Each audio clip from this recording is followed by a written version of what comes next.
The hot spring trip was suggested by my husband, and it was supposed to be a delightful time just for the two of us. However, my husband brought along our son and his wife, with whom I have a strained relationship. And he did so without even telling me. And upon arriving at the hotel at our destination, my son's wife bluntly said to me, "If you dislike being with Mike and me so much, why don't you sleep in the parking lot or somewhere around there?"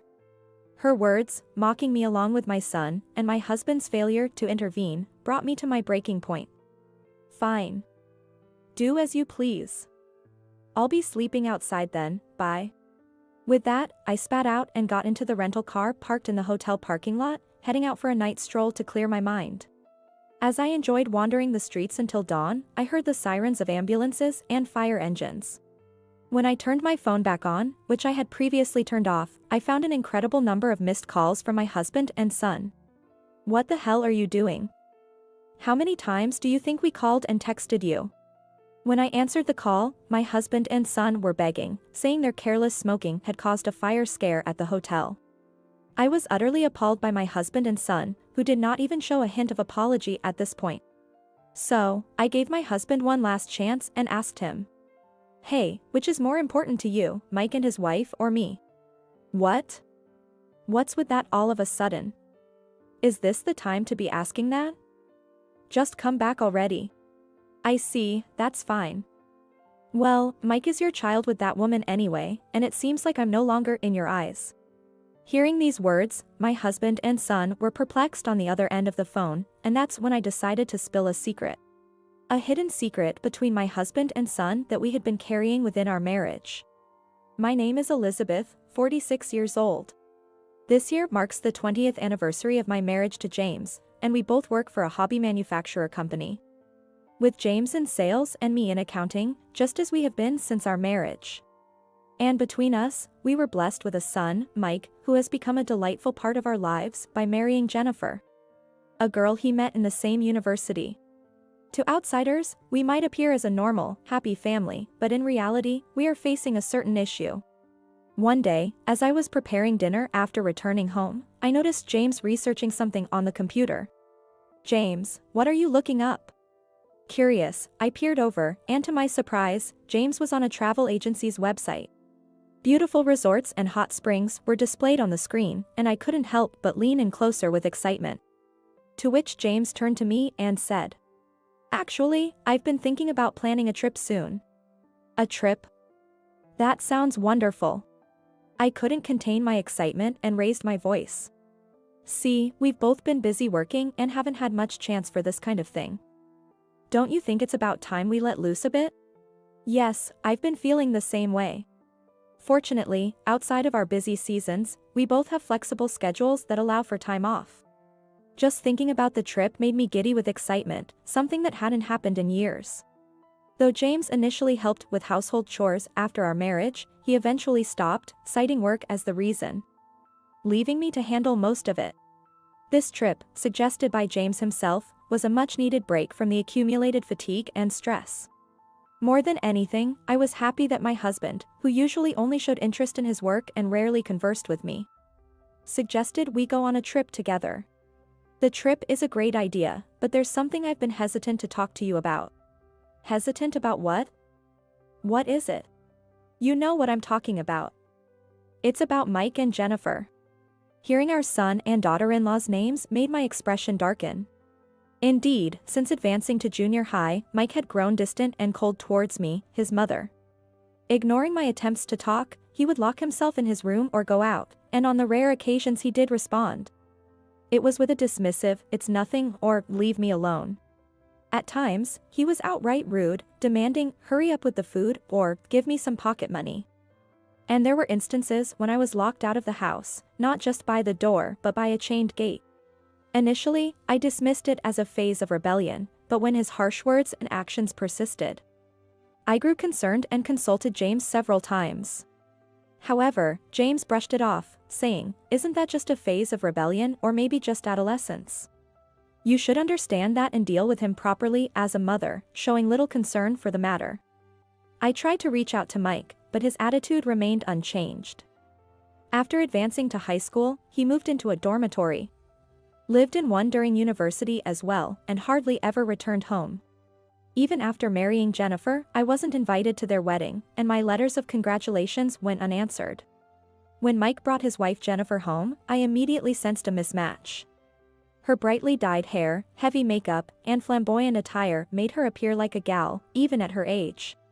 In front of James and Mike, Jennifer behaved normally, but the moment we were alone, she stared at me, then glared, and said, "I wondered what kind of woman the mother of Mike would be, only to find out she's this plain. No wonder Mike detests you." From her derogatory words and expression, I thought she was indeed a perfect match for Mike. Interestingly, they didn't have any children and seemed to live a carefree life. Despite their apparent dislike for me, similar to Mike's, they began to frequent our house from the day of their introduction, often with Mike. When they visited, Mike and Jennifer would usually lounge around, hurling insults at me and even staying for dinner. I was left to prepare and clean up the meals alone, and they would arrogantly demand that I bring them more drinks and snacks, leaving me no peace. I rarely joined their conversations, but Jennifer once condescendingly said to me, "Elizabeth, why do you even work after getting married? Spending hours surrounded by old men making toys, I couldn't do that." Jennifer, being supported by Mike, doesn't work herself, and given her habit of skipping work, it's unlikely she would last long in any job. Hearing her gleefully talk about skipping past jobs, I sighed inwardly. Unable to tolerate Mike and Jennifer's selfish and tyrannical behavior any longer, I once again sought advice from James, only to be told, "Mike is still as rebellious as ever, but Jennifer isn't that bad, right?" But I'm being treated like a maid by Jennifer, feeling miserable. I have my job too, and my body can't take this anymore. Even so, what can I do? "This is troublesome," he would say, trying to play dumb and brush it off. However, at some point, the visits from Mike and Jennifer ceased. Whether they no longer wanted to see me or had other obligations such as work or finances, the reason was unclear.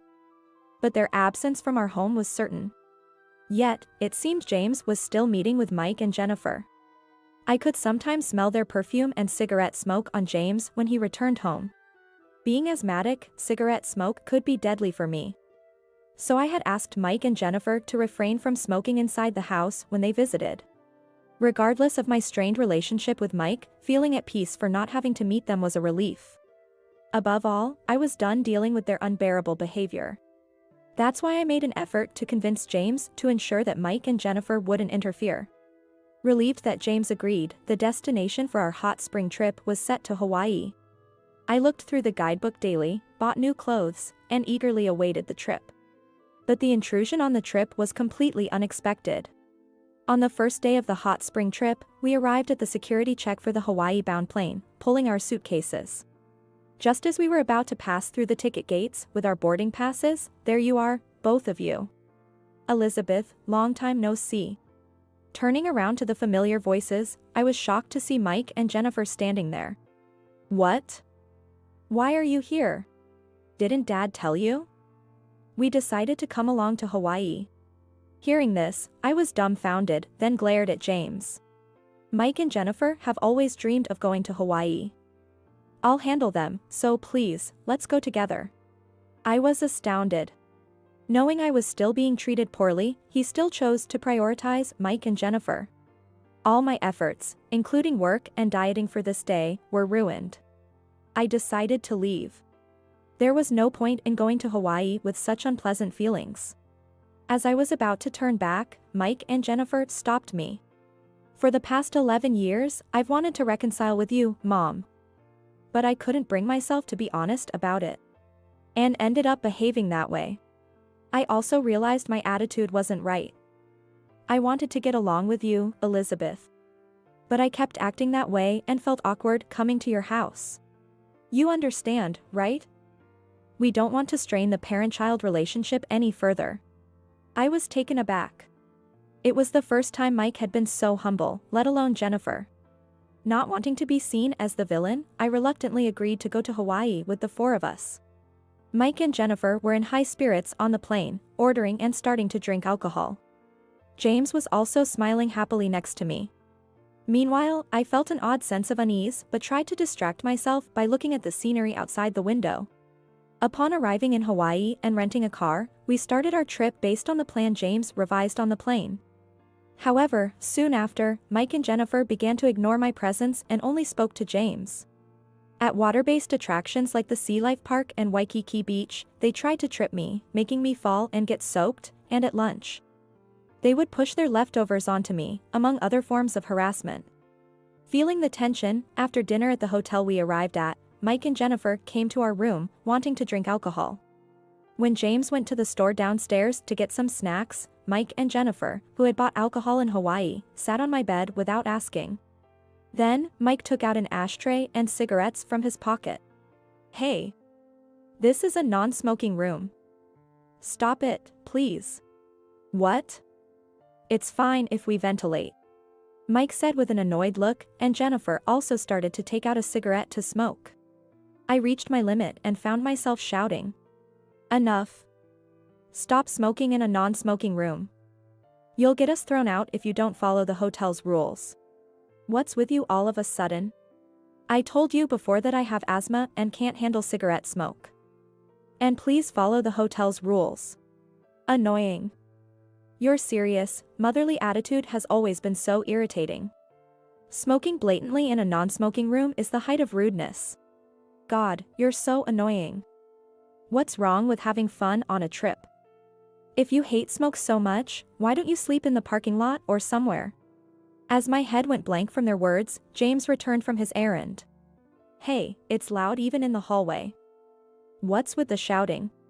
I can't stand being with these two for another second." "Elizabeth, what happened? They're trying to smoke in a non-smoking room. And why did you bring them along despite me saying no? This is unbelievable." My pent-up emotions overflowed with tears. Mike and Jennifer looked down at me with a sneering laugh. "You're just annoying, acting all high and mighty. You're no fun, not even drinking a single sip of alcohol."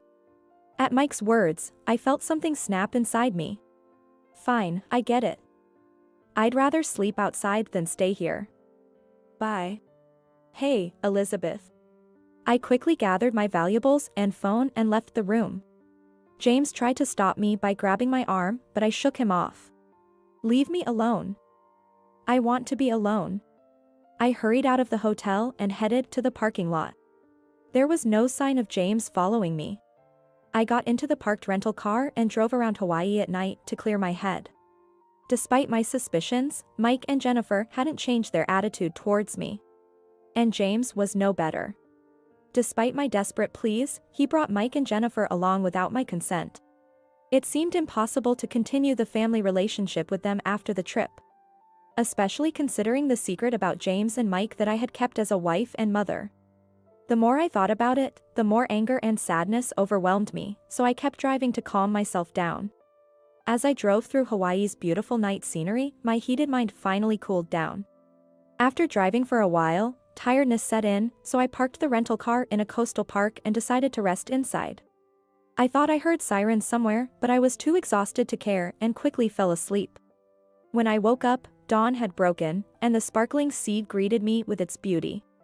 While soothed by the sea view, I had breakfast at a seaside diner, then remembered to check my phone. I had turned it off before the drive because I didn't want to hear from James and didn't even want to see his texts. Now calm, I turned on my phone, curious about what James and the others were doing. Then, I noticed an incredible number of missed calls and texts starting from around 11 o'clock last night. There were at least 30 or 40 of them. Right after being surprised by this, a call from James came in. "What the hell are you doing? Do you know how many times I've called and texted you?" James's voice was half angry, half crying. "What do you mean?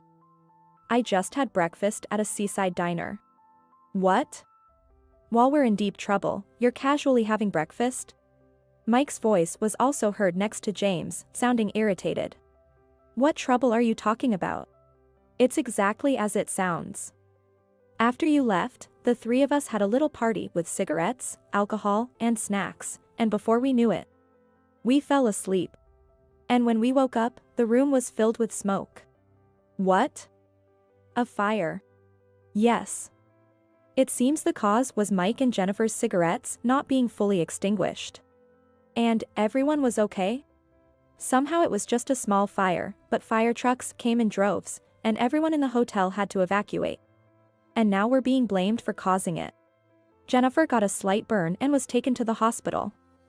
And now Mike and I have to go to the police for questioning and apologize to the hotel staff.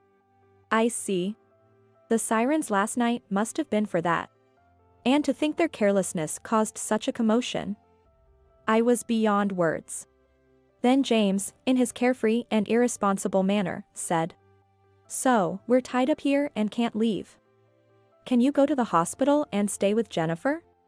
What? The lack of an apology and prioritizing Jennifer over me. I guess some things will never change.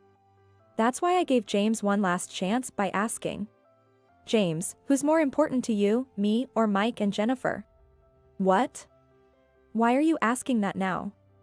This isn't the time. I see. Well, by then. I was completely disillusioned by James squandering this last chance. Hey, what do you mean? Don't joke around at a time like this. Well, Mike is your child with that woman, and it seems I'm no longer in your thoughts. What? That woman's child? What are you talking about? Both James and Mike were perplexed by my words.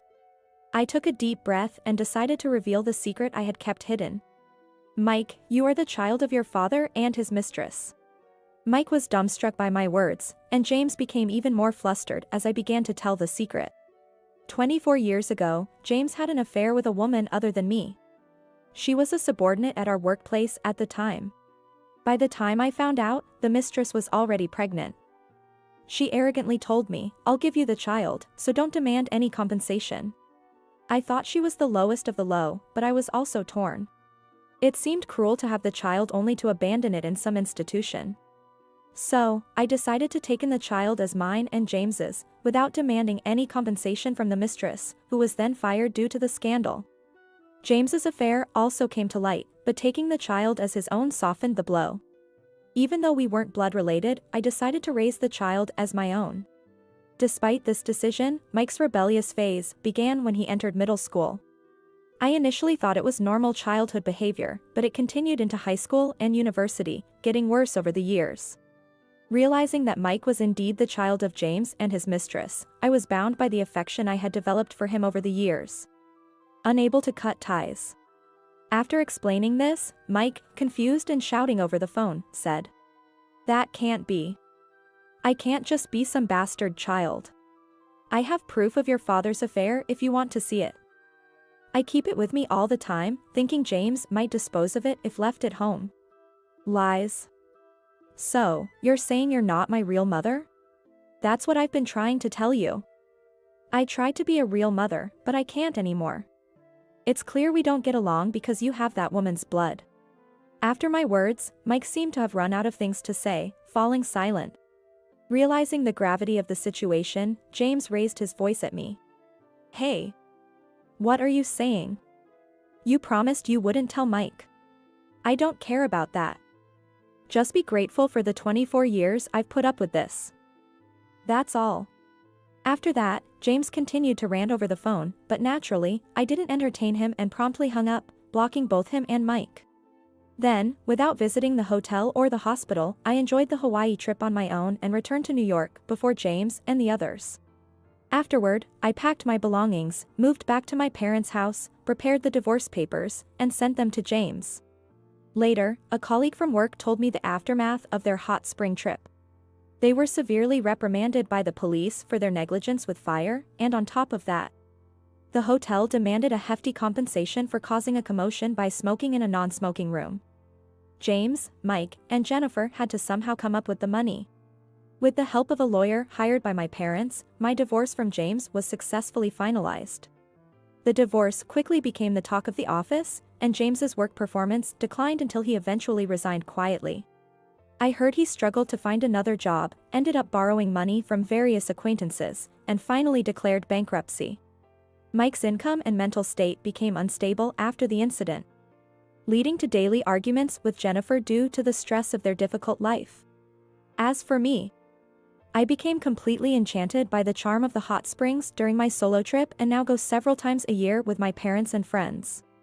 My work is going well, and my performance has been recognized, leading to my promotion to the head of the accounting department.